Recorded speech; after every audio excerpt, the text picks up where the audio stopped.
बिसायख'थिनि फोसावदिं खालामगासिनो थानाय समाव जोंहा नैबे बालाझाराव सासे बेक्तिया गावनि बिमा आरो बिफानि नामावहाय आरो बिमायनि नामावहाय बोसोरे ट्रफि खालामो।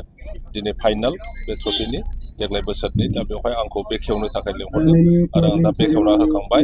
जोबोद मोजां मोनदों आङो गावनि बिमा बिफा रुंसारि जानानै थांनायनि नामाव जे गेलेनानै ट्रफि खालामनानै जोंनि गेलेग्रा बिथांमोनखौ जे एनकारेज खालामदों बिथाङा बेनि थाखाय जोबोद धन्यबाद होयो बे फेमिलिनो। गथ' रायजो राजाफ्रानो दा देखायगासिनो दङ जे चिरां दुवाराव 100% इउपिपिएलआ जों देरहायो। बिसायख'थिनि फोसावदिं खालामगासिनो थानाय समाव जोंहा नैबे बालाझाराव सासे बेक्तिया गावनि बिमा आरो बिफानि नामावहाय आरो बिमायनि नामावहाय बोसोरे ट्रफि खालामो। दिनै फाइनाल बे ट्रफिनि देग्लाय बोसोरनि दा बेवहाय आंखौ बेखेवनो थाखाय लिंहरदों आरो आं दा बेखेवना होखांबाय।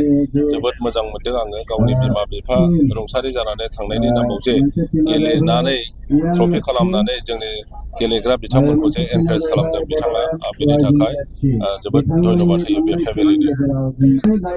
गथ' रायजो राजाफ्रानो दा देखायगासिनो दङ जे चिरां दुवाराव 100% इउपिपिएलआ जों देरहायो। बिसायख'थिनि फोसावदिं खालामगासिनो थानाय समाव जोंहा नैबे बालाझाराव सासे बेक्तिया गावनि बिमा आरो बिफानि नामावहाय आरो बिमायनि नामावहाय बोसोरे ट्रफि खालामो। दिनै फाइनाल बे ट्रफिनि देग्लाय बोसोरनि दा बेवहाय आंखौ बेखेवनो थाखाय लिंहरदों आरो आं दा बेखेवना होखांबाय। जोबोद मोजां मोनदों आङो गावनि बिमा बिफा रुंसारि जानानै थांनायनि नामाव जे गेलेनानै ट्रफि खालामनानै जोंनि गेलेग्रा बिथांमोनखौ जे एनकारेज खालामदों बिथाङा बेनि थाखाय जोबोद धन्यबाद होयो बे फेमिलिनो। गथ' रायजो राजाफ्रानो दा देखायगासिनो दङ जे चिरां दुवाराव 100% इउपिपिएलआ जों देरहायो। बिसायख'थिनि फोसावदिं खालामगासिनो थानाय समाव जोंहा नैबे बालाझाराव सासे बेक्तिया गावनि बिमा आरो बिफानि नामावहाय आरो बिमायनि नामावहाय बोसोरे ट्रफि खालामो। दिनै फाइनाल बे ट्रफिनि देग्लाय बोसोरनि दा बेवहाय आंखौ बेखेवनो थाखाय लिंहरदों आरो आं दा बेखेवना होखांबाय।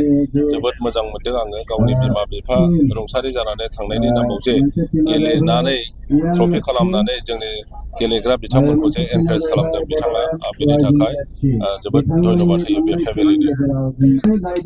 गथ' रायजो राजाफ्रानो दा देखायगासिनो दङ जे चिरां दुवाराव 100% इउपिपिएलआ जों देरहायो। बिसायख'थिनि फोसावदिं खालामगासिनो थानाय समाव जोंहा नैबे बालाझाराव सासे